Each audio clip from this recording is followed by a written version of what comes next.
Eucharist and happy end of the year and Merry Christmas and New Year as well. So we get all of our salutations in. in order here. But it's a beautiful time of the year, really, because we can look back and be thankful for all the good that we received in the previous year, as the Pope will do tomorrow, I'm presuming, to doing the Te Deum for the year. A good practice for the home, as a matter of fact, to say the Te Deum, which is in the Liturgy of the Hours, is taken from sacred scripture, to give thanks for the year, and also then to look forward and start off with a fresh foot for the new year. That is Colin Donovan, our very own Vice President of Theology, the host here on Open Line Friday. I'm Jack Williams, Jeff Burson producing the program today and also handling our social media efforts. And Matt Gubensky, assuming he's still in the building, is taking and screening your telephone call. I'm just kidding. Matt Gubensky is screening and taking your telephone calls today. So if you'd like to be part of the program, give us a call at 833-288-EWTN. That's 833-288-3986. If you're outside the United States and Canada, that number is 1-205-271-2985. And we will even put you straight to the front of the line at 1-205-271-2985. If you're watching us on YouTube or Facebook Live, you can type a question into the chat window. It may find its way to us by the end of the program, and you can always send us an email at openline@ewtn.com. You know, this is one of my least favorite weeks of the year in a natural sense, because with the live and interactive nature of EWTN radio, we're some of the only people in the building that are actually doing real work. Most everyone else has kind of ramped things down until after the first of the year. And there are frustrations that go along with that, for sure. And yeah.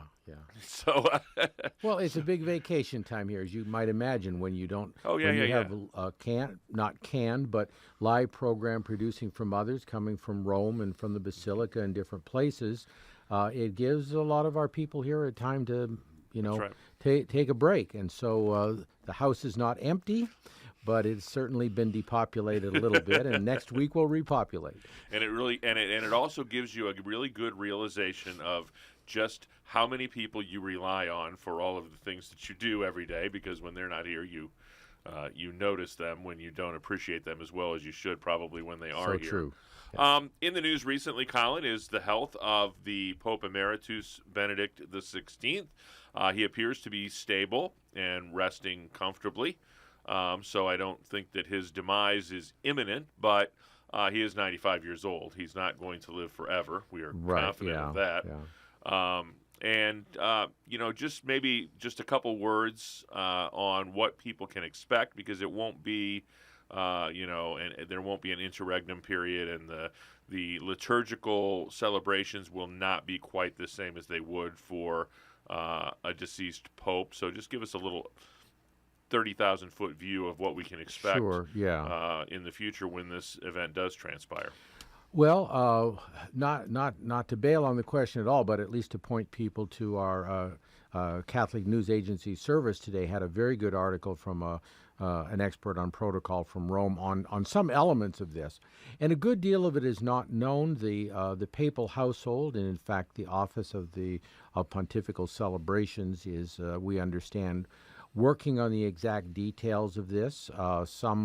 Some things are going to be obvious. The ceremonies that are related to the authority of the Pope, necessarily. And in this article, it mentions, the breaking of the ring of Peter and some of the other things which are the devolvement of power, because now the power holder is dead, will not take place. There will be a funeral. What character it will have? Will it have more of a character of a retired bishop, his holy order, or will it have some of the elements of a pope? In the same article is mentioned things like that are traditional when the Pope, and that is some of the signs of his office, as well as a collection of his writings and so on are buried with him. I suppose for future ages to exhume and discover. But so those kinds of things may happen. So it may be a mix of the two. There is no interregnum of power, obviously, because Pope Francis continues to reign until his own resignation or death. So none of the things associated with that, as I noted, will be there.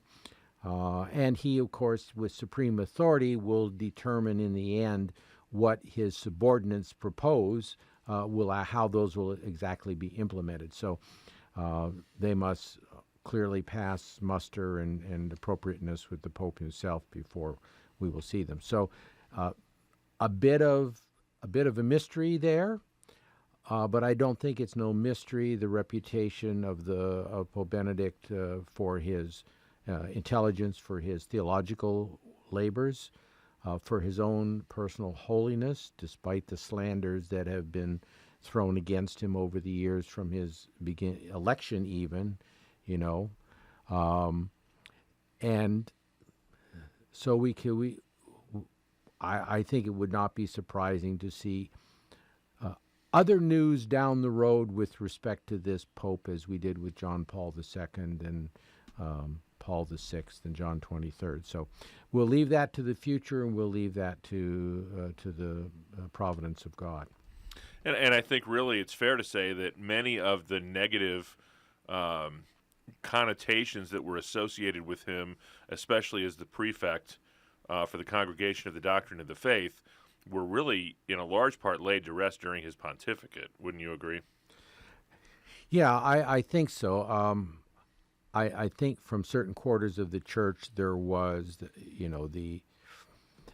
the notion that he would be doctrinally so narrow-minded, for example, that he could not, he would be punishing and excommunicating right and left. Like Rottweiler, I think, was one of the, the terms in a German assignation that they gave him.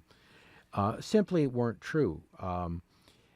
He had ecumenical dealings even as prefect. He participated in the Catholic Lutheran dialogues, which worked to see if, where on the issue of justification raised by Luther and held by Lutherans today there could be common ground, and made those kinds of efforts. So I think he proved himself to be quite a different person than his enemies and his especially those who opposed the teaching of the church. Because when it gets down to it, they weren't opposing Benedict, just as they weren't opposing John Paul II. They were opposing the teaching of the church. And so those quarters are always looking for the freedom to do what they want. So please keep Pope Emeritus Benedict in your prayers, as we should keep all of the hierarchy in our prayers on a regular basis as well. Jimmy sent us an email, Colin, here in just a minute or two we have left. If there was another intelligent form of life out there on another planet, would Jesus have saved them by his passion, death, and resurrection? Well, he would be their God. He would be still the second of the person of the Trinity. It would depend on a lot of factors, and of course, I think some C.S. Lewis and others have put some time into thinking about what different worlds might look like. Some retaining their innocence, ours, of course, not succeeding in doing that. So there would be different possibilities there. But ultimately, it is the merits of the second person of the Trinity taking our human nature, which is redeeming. So the human nature by itself is not what is redeeming, but that the Son of God took it as an example for us, and thereby healing the wounds between us and the Father. Now, here's an argument I made with the Dominican nuns when I was teaching in the novitiate, and there were a lot of Star Trek fans. Would Worf be would be considered a human being? In Aristotle's mind, any rational animal, and in Thomas Aquinas's as well, a rational animal, an ensouled animal, would be by definition human, and therefore redeemed, I think, by Christ. So you could fight it either way, but I think that's a good answer. It's EWTN's Open Line Friday with Colin Donovan.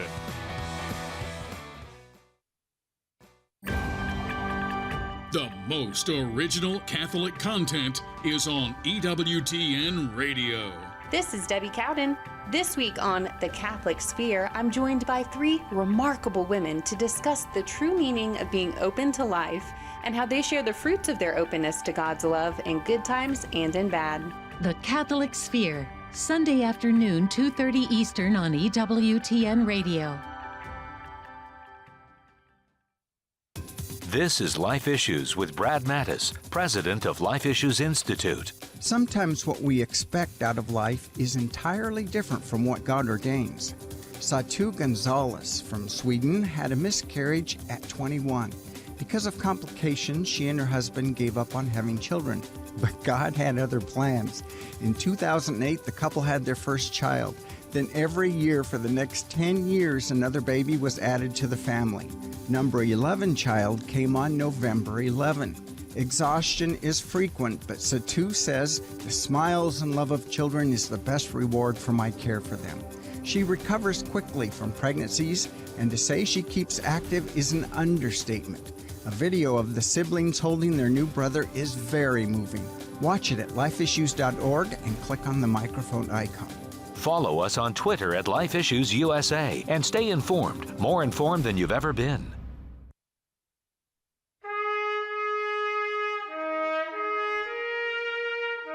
Wishing you a Holy Christmas and a Happy New Year from all of us at EWTN Radio.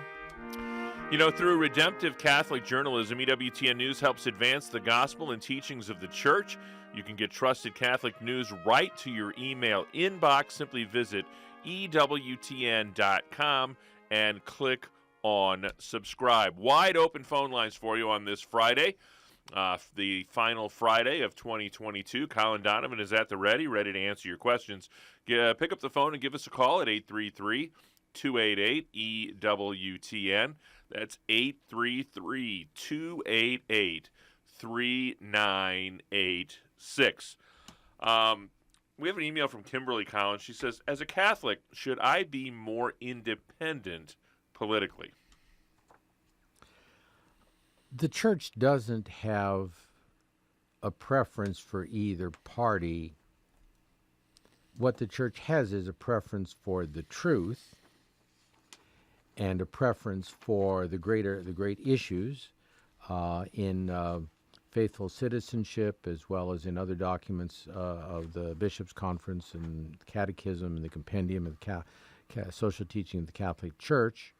These get down to life and the dignity of life, marriage and family, and upholding marriage and family. And the third one is freedom of conscience, religious freedom, particularly the freedom to raise your children according to your own conscience. For Catholics, that's very important because to evangelize our children and to raise them in the faith without the interference of governments is a very important value.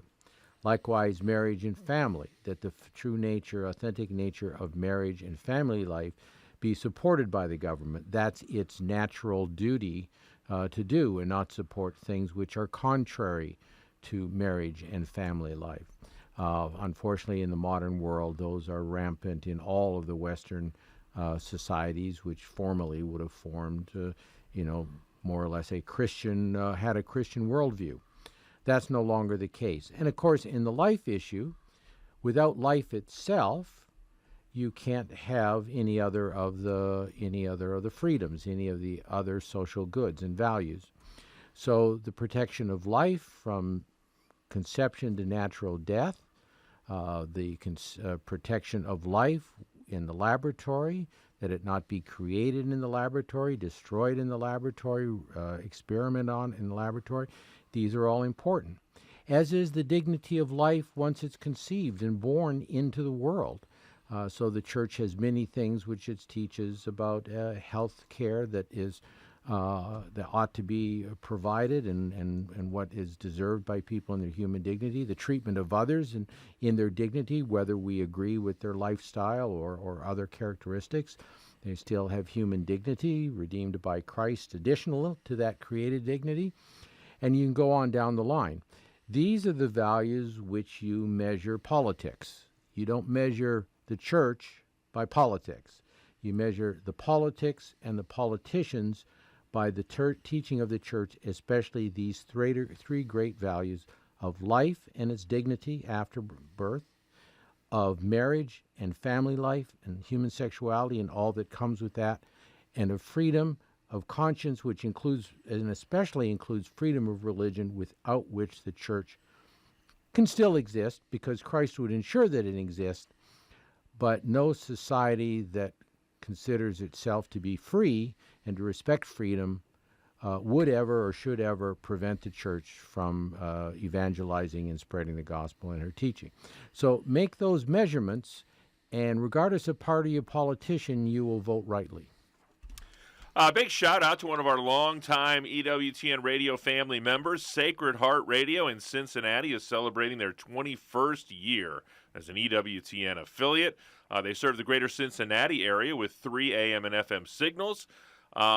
We also partner with them to bring you the Sunrise Morning Show every day, Monday through Friday. So a big congratulations to Bill Levitt, Anna Mitchell, Matt Swain, Paul Lockman, and the whole group there at Sacred Heart Radio from your friends here at EWTN Radio.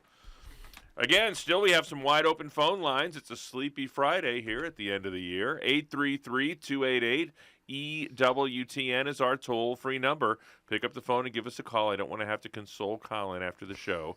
833-288-3986. Andrew wants to know if pro-life people should be more anti-war.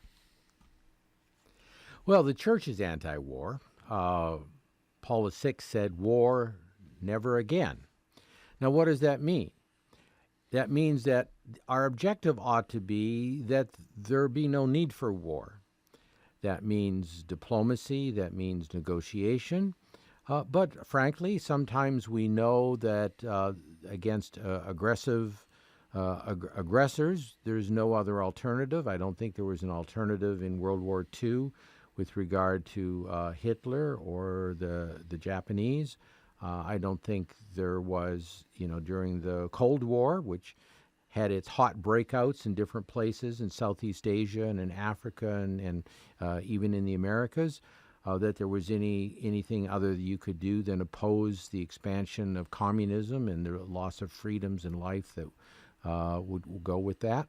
So those things are necessary defensive actions. And so the church's theory of just war is that that's the course of last resort. And a wise country is going to be prepared for that course. And I think the question is, if a nation is militantly seeking battle, seeking war, seeking excuses to go to war, then that's the opposite approach. And I think this is why the church has always counseled against the ready taking of war as a means of solving diplomatic and economic and other issues. For this reason, John Paul II opposed the first Gulf War, the war which where Iraq was invaded and virtually destroyed even. He thought that there should be other ways of solving that. And so you find, and certainly the search for the weapons of mass destruction became, a political issue as well. But the bottom line is that just as violence is not the first choice that we should make personally, or a society make against its own citizens in order to have a domestic peace, it's not the first choice that nations and international bodies should make in the international order in order to have international peace. It should be the last resort. And I think that's a fair summary of the church's teaching on those points. 833-288-EWTN is our toll-free number. It's a free phone call anywhere in North America. Give us a call at 833-288-3986. First up today is Susan in the great state of Connecticut, listening on Sirius XM Channel 130. Susan, you are on with Colin Donovan. Hi, thanks for taking the question. So Sure. I listen to EWTN a lot, and one of the experts said during a conversation regarding cremation and burial rites and where you can be buried. Mm-hmm. He mentioned that you could be put in an urn, cremated, a real urn, metal, and thrown in the ocean. Is that true? Did I hear that correctly? Yeah, I think that needs a lot of qualifications. You know, the church prefers that people be buried in the ground. It allows cremation and burial, typically in a columbarium, not in the ground, for those who, for reasons which are not an insult to religion, like rejection of the resurrection, people prefer that. There are other things, usually by some kind of necessity. So you think in the Middle Ages, the plague victims were, the bodies were consumed by bonfire because it was a health issue. I don't think they knew about microbes, but they knew that that context produced more sickness, and so they burned the bodies up. They incinerated the bodies. That's a necessity for the common good. Burial at sea, obviously during a wartime, a ship in battle can't carry, its dead around within the confines of the ship, and may not get back to port anytime soon. Even today, going to sea, you may be at sea for a month or something like that. Now, you would make in peacetime, you would make different allowances for getting the remains in for the families and so on as you would in wartime. But so burial at sea. I know this question came up when John Kennedy Jr. died, who I think he was buried in Long Island Sound, if I'm not mistaken, and where his airplane had crashed or something like that. I guess you would say cremated remains in that way, certainly not ideal. I can say as a son that it's a great blessing to have a graveside to visit. I think is a very human thing to want to know where the remains of your close family are, so I would say that that's not ideal, even if a pastor were to agree to that solution. And I think that, that would be the least favorable choices to in-ground burial or a columbarium for remains. Merry Christmas, Susan. Thanks so much for the phone call today. 833-288-EWTN is our toll-free number. 833-288-3986. Michael P. is watching us on YouTube, and he wants to know if there are any updates on the updated Liturgy of the Hours, including the possibility of Evening Prayer 1 and the Vigil Mass of Pentecost being combined. That is all beyond my knowledge, other than a recent claim that I saw that the Liturgy of the Hours would be forthcoming. I don't recall that there was a date or a time frame associated with that. I know that it has been in work. There was an approval of a new Grail Psalter that would be used in that context, and obviously the dating of many of the prayers and the language of the prayers have not been updated since the 70s. We've had a lot of water over the dam since then between Liturgiam Authenticum under John Paul II and other changes since. So I can't tell you when that's coming, but I understand that it is coming. 833-288-EWTN. That's our toll-free number. It's a free telephone call anywhere in North America. 833-288-3986. If you're outside the United States and Canada, we'd still love to hear from you. That phone number is 1-205-271-2985. And we'll even put you straight to the front of the line at 1-205-271-2985. And as always, you can send us an email. That email address is openline@EWTN.com. That's openline, all one word, @EWTN.com. It's EWTN's Open Line Friday with our very own Vice President of Theology, Colin Donovan.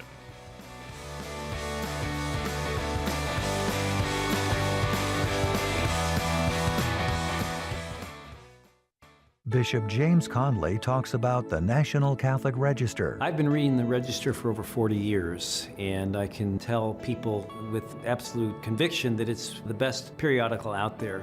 They're honest, they're true, and they give a great perspective. It's important to be able to have a news source like the National Catholic Register where we can go to and make sense and decipher what's going on around us. It also engages the imagination. If you really want to be an informed Catholic, you got to read the National Catholic Register. To get 6 free issues, order online at ncregister.com/radio or call 800-421-3230 and mention code radio. That's ncregister.com/radio or 800-421-3230 and mention code radio. While you're waiting on your first issue, be sure to enjoy our content online. The National Catholic Register. Read faithfully. This is Joan Lewis from Vatican Insider. Have a holy and blessed Christmas from all of us at EWTN. He was a 10th century saint, priest, mystic, and doctor of the Church, honored as the first poet of Armenia. Matthew Bunsen and the Doctors of the Church. Gregory of Narek is revered by Armenians as a watchful angel in human form. His masterwork, the Book of Lamentations, was intended to be his last testament, an encyclopedia of prayer for all nations. He was named a Doctor of the Church in 2015. To find out more, visit EWTN.com and click on Catholicism. EWTN. Live truth. Live Catholic. Hi, this is Cy Kellett, host of Catholic Answers Live. Join us today for 2 hours of questions and answers about the Catholic faith. Catholic Answers Live, 6 p.m. Eastern on EWTN Radio. Now back to EWTN Open Line.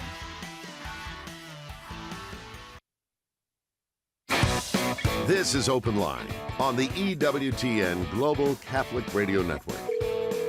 833-288-EWTN is our toll-free number, 833-288-3986. Next up is Matt. He is in the Albany, New York area, listening on Pax et Bonum Radio. Matt, thanks for holding. You're on with Colin. Colin. Hey, Matt. Happy New Year. Happy New Year to you. Merry Christmas. We're still in the and season. that too. Colin, I've become very dismayed and almost stupefied at some of the what I consider to be vulgar drag queen advertisements at like 6 o'clock in the evening on what should be a family time for TV and kids, and with the vulgarity, as I see it, of these transgender provocateurs. I'm looking for a moral argument. I'm just, as I say, a little bit at a loss for words and stymied as to how to describe these vulgarities. Sure.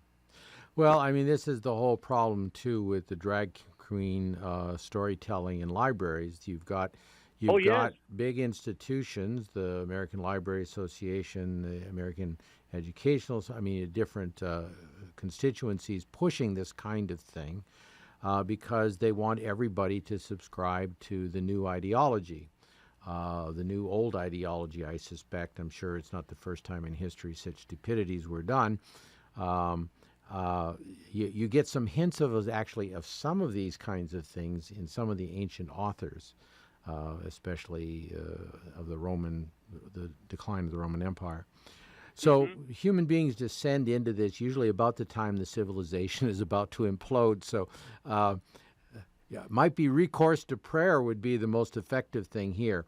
But, we're a consumer too. And I see on the news programs, which the drug companies all seem to own, advertisements for drugs of, particular kinds which shouldn't be advertised really on TV at all. You see these kinds of things. You have to make your voice known, and if enough people make their voice known, things start to happen.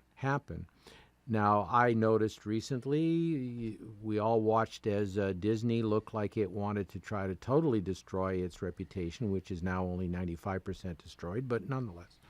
They tried to salvage it by bringing back the old CEO, who was only responsible for the first half of destruction, and I'm not terribly impressed by that act, but it was a retrenching that was motivated by what? Dollar signs, by consumer response. So we don't need to be a moralist. You don't need to be a moral theologian to tell an entity what disgusts you as a consumer and why it's not fit for children who may be watching at a particular time. You don't have to stand on your moral soapbox to do that. Exercise the thing which will motivate them the most, and that is your voice as a consumer. And so I would say take a very practical approach. Yeah, I agree with you 100%. And maybe there's no succinct way of talking about this depravity. Yeah. But there's certainly some psychological problems with some of these people that we're talking about.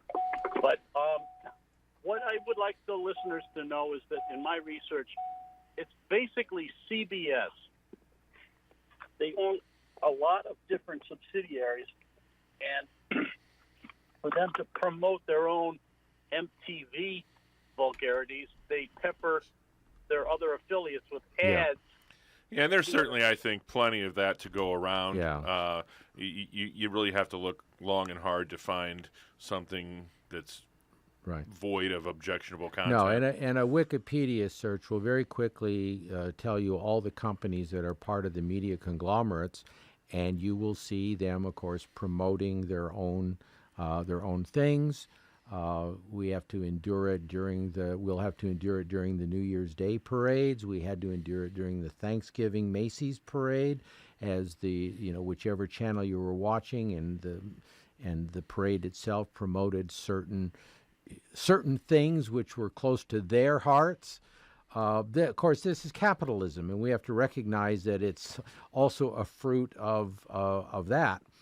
But I think moralizing about it will have very little effect on them, but maybe we can slow the trends down a little bit by acting as consumers and complaining, as the case may be in particular instances. Yeah, God bless you, Matt. Thanks so much for the phone call today. Next up is Therese in San Antonio, Texas, listening on Sirius XM Channel 130. Therese, you're on with Colin Donovan. Hi, Colin. Yes, hello, Therese. What's your question today? My question is, I did not realize when I attended Midnight Mass with Pope Francis that it was a plenary indulgence, but you had to, have these certain criteria like receive communion, go to confession, pray for the Holy Father, and also, not have venial sin in your heart. Right, yeah. And so the thing that I missed was that confession. And so I'm wondering if I attend the confession at my afternoon, if I'll receive the plenary indulgence or not. When were you at Mass? I was at Mass. It would have been last Saturday night for Christmas Eve. Yeah, you're fine. Colin will explain. Yeah. And you say you're at St. Peter's. I'm guessing you're not meaning the Basilica. In Rome. Yeah. And did you attend Mass there? Yes. Oh, really? Well, congratulations on that privilege. Yes. Thank you so much. Yeah. The things which are noted there, all of them have more material than any priest is going to give you from the pulpit. So you did the thing for which there was an indulgence. You attended the papal Mass. You received communion. I assume you received communion there. Correct. Confession. Usually, communion is done on the day of the work when it's connected to a situation like that. Obviously, that's easy. But a day or two close by, that would work for the communion. And for confession, it used to be 8 days before or after, but back in 2000, John Paul II, for the Jubilee, increased it to 20 days more or less from the time of the work. And afterwards, moi personally wrote them at the end of it, whether it was the Pope's intention that when the Jubilee was over, that be extended. And I got a very nice letter back from the then Apostolic Penitentiary. I think Cardinal Stafford was at the time the penitentiary, and saying that, yes, this is continuing going forward. So 20 days before or after, and that means if it's 21 or 22, God's not going to say, oops, but 40 is a little bit too far, and maybe you shouldn't wait till 30, but shoot for 20 before or after. The more important thing is that you be in a state of grace and, you satisfy those conditions within the way in which the Church expects them to be. So you're good to go, it sounds like. I hope so. I just I didn't know that, and that's really great to hear. So thank you. Yeah, and anybody can go to our EWTN website in the library, and if you put in conditions for plenary indulgence, hopefully, if our search engine is doing its job, it will pull up a page we created after the Jubilee was over. First for the Jubilee, and then also continues on, giving all of those elements and the variations in it, the time frames and so on. Now, let's leave it at that for now until somebody asks us another question related to this. God bless, Therese. We appreciate the phone call today. That frees up a line for you at 833-288-EWTN. Still time for your calls at 833-288-3986. Gavy, how am I doing? Gary is a first-time caller driving through the great state of Kansas, listening on Divine Mercy Radio. Gary, you're on with Colin Donovan. Thank you for your wisdom. My question is, our daughter, we've known for 10 years that she's gay, and the entire family, in short order, accepted it and treated her very well. But now our son, who's very religious, doesn't want to be with her based on Matthew 5, I think verse 17 through 30. And we're really upset, my wife and I. Mm-hmm. He's actually pleaded with her to denounce her Christianity, because if she does that, he feels that he can have contact with her. So it's all about him, it sounds like.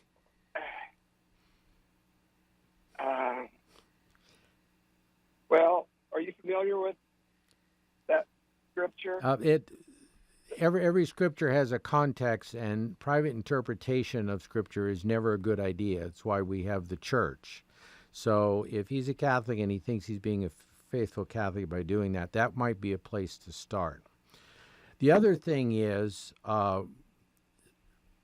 we had a very, you could go back and listen to, it was the 5th episode of our transgender series that we had here.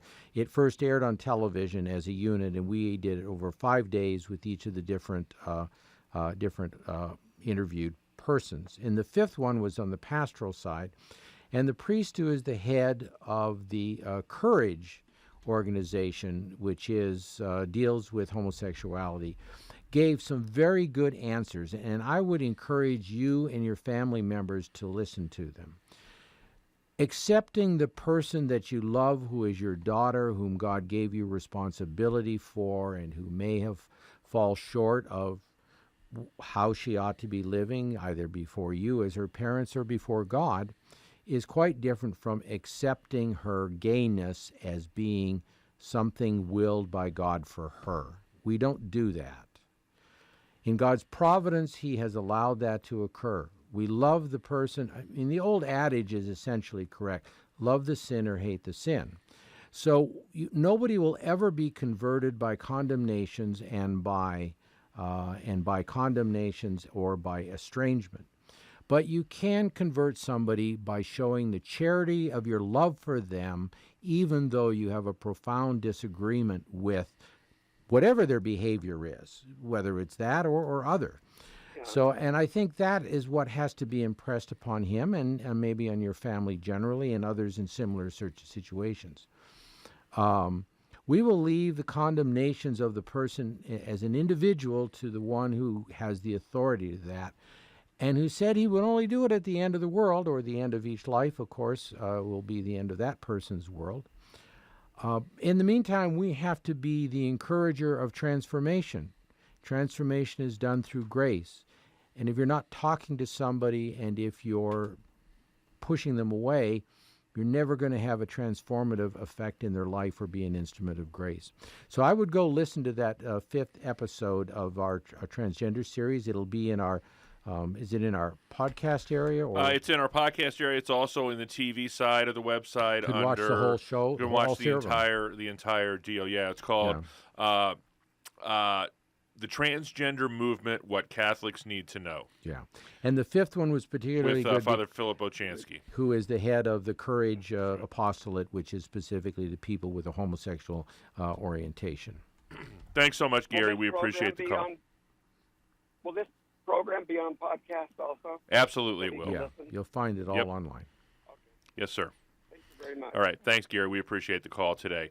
Next up is John, a first-time caller in the great state of North Carolina, listening on Sirius XM Channel 130. John, you're on with Colin Donovan. Good afternoon, Colin. Merry Christmas and Happy New Year. And to you as well, John. I have a question about extraordinary ministers of Holy Communion. And I'm reasonably sure about this, but as an extraordinary minister of Holy Communion, they are not permitted to give blessings during communion. Is that correct? They are not facultated to give blessings.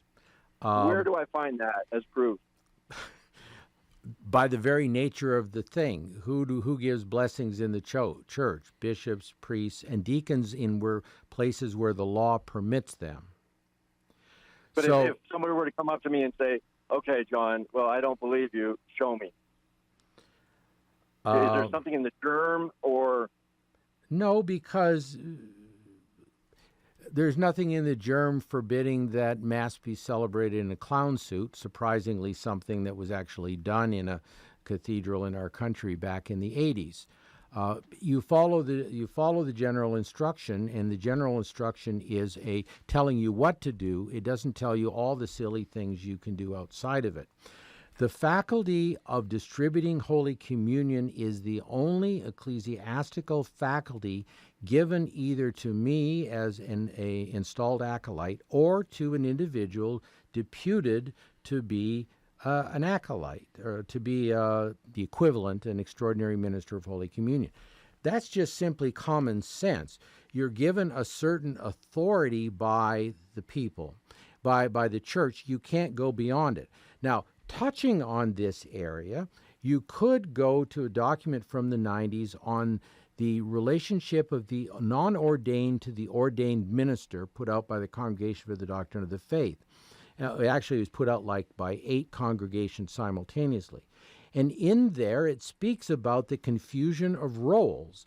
The lay person is not to undertake things which are associated with the action of the priest, the deacon, or the bishop, as the case may be. So right there, that would forbid it, although it doesn't mention it by name. So if they're looking for it to be specifically mentioned by name, I'm not sure that document is out there.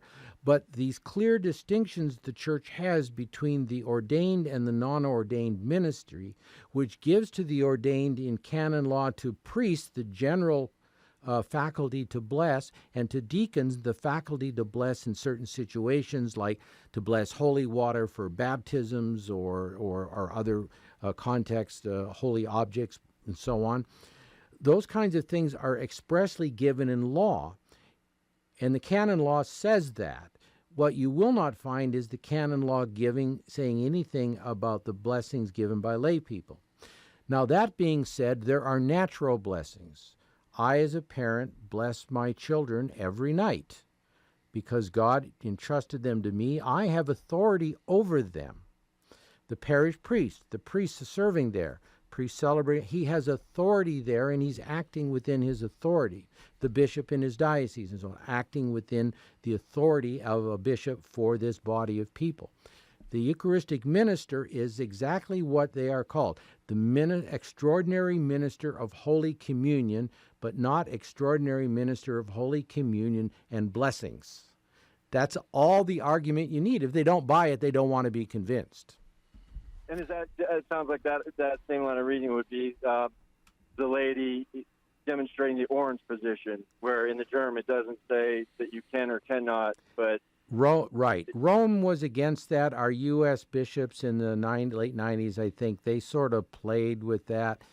It's been sort of tolerated, but it is sort of contrary to the rubrics which specify that the priest assume the orans position. The deacon is not told to do it. If the laity do it, you end up with the real anomaly of the priest in the orans, the people in the orans, and the deacon who is actually obeying the rubrics for him, not in the orans. So again, there's a case where it's clearly not called for, but there's a good deal of tolerance for it because people get accustomed to it, and you know, it's not the greatest violation of the liturgical practice that we could name. Thanks, John. We appreciate the phone call today. 833-288-EWTN is our toll-free number, 833-288-3986. Next stop is the great state of Ohio. Glenn is a first-time caller listening on Sacred Heart Radio. Glenn, you're on with Colin Donovan. Well, good afternoon and welcome again from Bethel, Ohio. I had an interesting Bible study with myself, and then I ran into a controversial issue, and I was just interested in what the powers that be might have to say. Mm-hmm. Today, I think it's very obvious that there's an increasing proselyting of Jewish people to Christianity, Jews for Jesus, et cetera, but I ran into another prophecy in Zechariah, the 8th chapter, verses 22 and 23, which kind of indicate that there may be a reversal of that the Gentile Christian may be seeking the Jewish religion. And I just wanted to know what their opinion would be on that. The way this has always been read in the church is that everything, as Jerome and others of the fathers said, that in the Old Testament make references to the Messianic era and the fulfillment of Israel, is a reference to the Christian era. In other words, to the era of Christ, the Christ, the Messiah. And so, for example, what are some of the things that we're told? That all nations and the wealth of all nations will run into Zion. Has that not been verified in the Catholic Church? Have not all the peoples of the world come into Zion, whether in singles or whole nations? Has not the wealth of nations been given to the church to give glory to God? And you see the beautiful basilicas in Rome where peoples have given their personal and values or accumulated wealth to adorn those churches, the Gothic cathedrals of the Middle Ages. So this is the principle which the fathers taught, and that is all that was spoken of there is fulfilled in Christ, and therefore in a subsidiary fashion fulfilled in his church, in the Christian church. The church is the mystical body of Christ, and the Catholic Church is where that subsists as the Second Vatican Council taught. So that would be the Catholic understanding of that these things are fulfilled in that way. The fathers also say how towards the end of the world, and St. Paul speaks of this, that the Jewish people will be grafted back in to the vine which is naturally theirs by the preparation that God made for the Messiah among them, and which he intended. So that which they lost by refusing him, they will one day gain back by joining him. And so it's not really about the Jewish people. They were merely an instrument, as you and I are instruments in the God's plan in whatever lowly way he gives us to be an instrument. So I think it would be a very ethnocentric view to see it about the Jewish people and not about the plans of God for the salvation of the entire world, Jew and Gentile alike, as the New Testament says at length. Be sure to check out Blessed to Play Sunday afternoon at 4:30 Eastern Time. This week's guest is Nick Foligno, who plays left wing for the NHL's Boston Bruins. Host Ron Meyer talks with this NHL veteran about his time in pro hockey, which spans over a decade, and how the Catholic faith provided support for some of life's challenges. That is this New Year's Day, Sunday afternoon, 4:30 Eastern Time, right here on EWTN. Quickly, we'll go to Jack, a first-time caller in Indianapolis, Indiana, listening on Catholic Radio Indy. Jack, just a couple minutes left with Colin. What's your question today? Okay, I'll be very quick. Thank you for taking the call. John waited at the entrance to Jesus' tomb for Peter to arrive, and then John went in. Some people say there's special significance to John's waiting for Peter before he went in. Yeah, I don't think it's necessarily teaching it per se, but I think the whole character of the New Testament, giving to Peter the role as the chief of the apostles, and of course, as we know, we attach the succession of Peter's successors in Rome with the Pope, with the Bishop of Rome, and with the authority as the chief of the apostles in every generation. So in our time, the Peter is Francis. In the time before, it was Benedict, and so on. So that is the understanding. So it's quite clear to me, and I think without the church, I don't think formally teaching this, that John understood that, and so he waited. He was the youngest. He waited for he who was most senior and significant among the apostles. First of all, that shows, you might say we could get a lot of young people today to follow this practice of waiting on their seniors.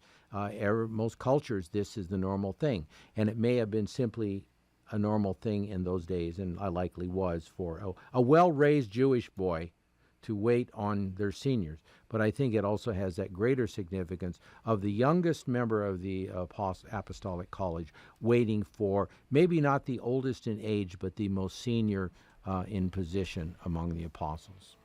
Well, God bless you, Jack. We appreciate that phone call. And a woman called in, and she wanted to tell us not to forget to mention encourage, which is kind of the sister apostolate to courage, and that's for those family members who have family members who are battling same-sex attraction. Very definitely, and thanks to the unnamed woman who called in. We appreciate that. It's a very useful suggestion. Absolutely. On behalf of our host, Colin Donovan, our producer, Jeff Burson, and our call screener, Matt Kubensky, I'm Jack Williams. Thanks so much for another great week of EWTN's Open Line.